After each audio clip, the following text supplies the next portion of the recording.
Elle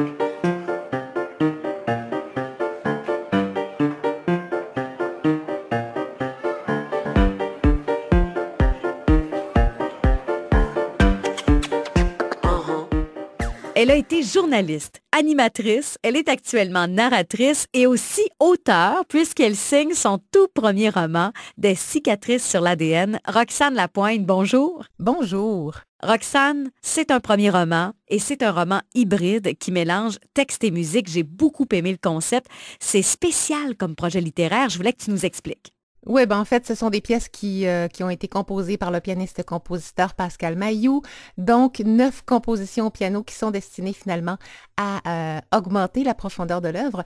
Ce qui est important de mentionner, par contre, dès le départ, c'est que, oui, il y a de la musique, par contre, elle n'est pas obligatoire. C'est un livre qui peut se lire là, de façon tout à fait ordinaire. Évidemment, je vous suggère fortement d'acheter l'album, d'autant plus que, c'est un album qui est tout à fait délectable. Et ce sont des pièces que vous allez pouvoir écouter aussi un petit peu partout. Si vous aimez le piano, ça s'écoute super bien dans un souper avec des amis, dans votre bain. Donc, même si c'est pas obligatoire, c'est vraiment un couple parfait, ça, je vous l'assure.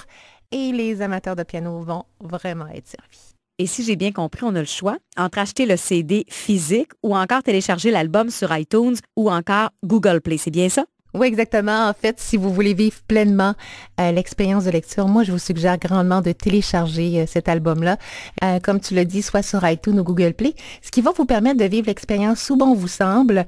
Donc, que vous soyez dans le métro, dans l'avion, dans l'autobus, les mélodies vont être déjà téléchargées dans votre téléphone. Donc, c'est une mobilité que vous n'aurez pas si vous achetez l'album. Mais vous pouvez acheter les deux aussi, là. Il n'y a pas de problème.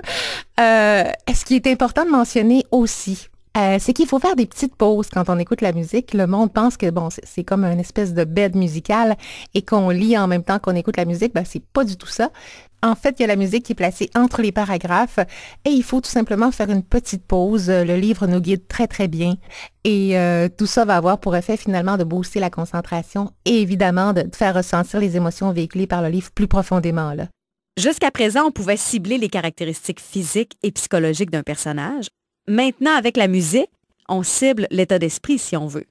Oui, c'est mon petit côté spirituel et un petit côté scientifique aussi, à quelque part. En fait, on a le partage de la vibration qui est la musique. Et de l'autre côté, quand on y pense, on vient comme solliciter une autre partie du cerveau, c'est-à-dire que quand l'air visuel va prendre une pause, c'est l'air auditif qui va embarquer. Et l'important ici, c'est que même si on fait une pause, on reste en contact avec l'histoire. Et en plus, avec la musique qui augmente la profondeur et qui booste la concentration, c'est génial. Et il y a la musique qui est magnifique. Et il y a aussi l'histoire qui, disons-le, n'est pas banale. En fait, il y a 2 histoires en parallèle. Oui, d'une part, on a la grand-mère qui va donner des conseils à sa petite fille en lui racontant des fragments de sa vie. Donc, on retourne dans sa jeunesse, dans les années 40, 50, avec évidemment les mœurs de l'époque. Donc, pendant que le mari est au travail à l'usine très, très tard, elle s'adonne à la lecture et un jour, elle n'a plus rien à lire, donc elle demande au bibliothécaire de lui suggérer un livre. Et celui-ci lui suggère un récit de guerre, récit où l'on y décrit des scènes sexuelles de façon très, très explicite, où les femmes ont des orgasmes, mon Dieu, exceptionnels, chose qu'elle n'a jamais eu avec son propre mari. Et là, son premier réflexe, évidemment, c'est de retourner voir ce beau bibliothécaire-là et lui demander si ce sont des choses qui arrivent réellement. Évidemment, l'homme est un petit peu perplexe, tu comprends, et lui, il se contente finalement de lui suggérer d'autres livres du même genre. Et elle revient avec ses questions. Donc là, il s'aperçoit vraiment qu'elle est naïve, là, tu sais. Un fou d'une poche, comme on dit, il va la charmer, évidemment, avec une seule intention, celle d'assouvir ses pulsions. Celle-ci, qui tombe éperdument amoureuse, va commettre l'adultère parce qu'il ne faut pas oublier qu'elle est mariée. Et on s'en doute, le bibliothécaire va la laisser tomber par la suite. Et là, c'est le drame. La rupture va créer chez elle une blessure extrêmement profonde. Et quelques années plus tard, elle est grand-mère et elle va écrire des lettres donc à sa petite fille pour lui dire en quelque sorte, écoute ma petite fille, fais ce que je te dis, mais surtout, fais pas ce que j'ai fait pour éviter finalement à sa petite fille ce genre de blessure. Et là, tu parles de blessures, on va toucher des sujets quand même assez profonds.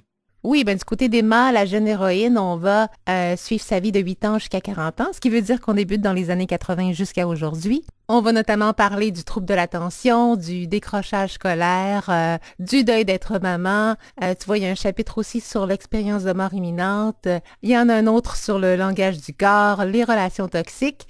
Et on va aussi parler des différentes formes d'amour, tu vois, tout ça escorté par nul autre que Spinoza, Platon, Jung, Simone Veil, mon Dieu, j'en oublie-tu, oui, César Pavès, voilà, donc un petit côté philosophique avec tout ça.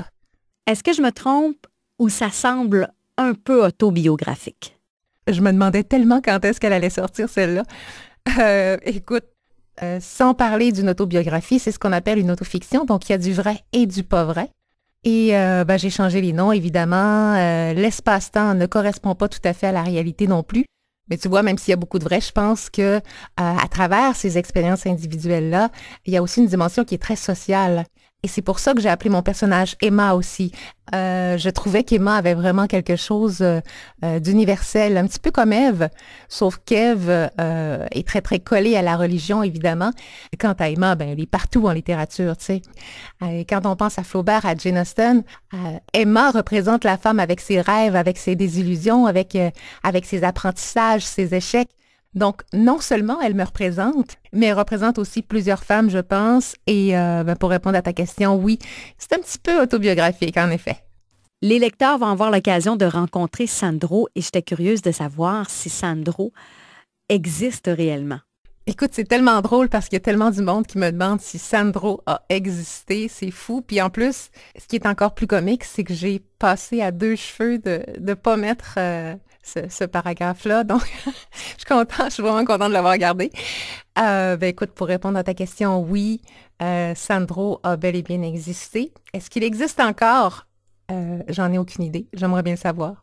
Mais en fait, tu sais, bon, ça fait quand même 20 ans, donc écoute, je te dirais que il est dans le tiroir des souvenirs et des apprentissages. C'est vraiment un super bel ouvrage, Roxane. Ça se lit très bien, très touchant, émouvant. On a l'impression que tu partages avec nous une partie de ta vie. Merci beaucoup. Et pour les gens qui voudraient avoir leur livre, leur copie dédicacée, tu seras au Salon du Livre les 27, 28, 29 et 30 septembre prochains. Le livre est également disponible dans toutes les librairies de la région et en ligne sur leslibraires.ca. Et surtout, vous voulez vivre une nouvelle expérience de lecture, vous pouvez vous procurer les mélodies également sur iTunes et Google Play, des cicatrices sur l'ADN composées par Pascal Mailloux. Sincèrement, merci. Je te souhaite vraiment un beau succès avec ce livre-là, Roxane. Retenez ça, des cicatrices sur l'ADN de Roxane Lapointe. On se laisse d'ailleurs avec un extrait, Soir d'hiver de Néligan, où tu fais la narration sur une magnifique mélodie de Pascal Mailloux. Merci, Roxane. À la prochaine. Ah, comme la neige a neigé. Ma vitre est un jardin de givre.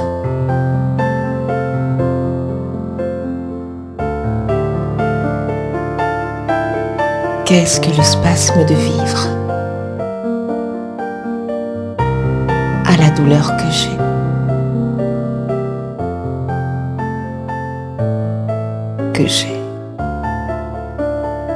Tous les étangs gisent,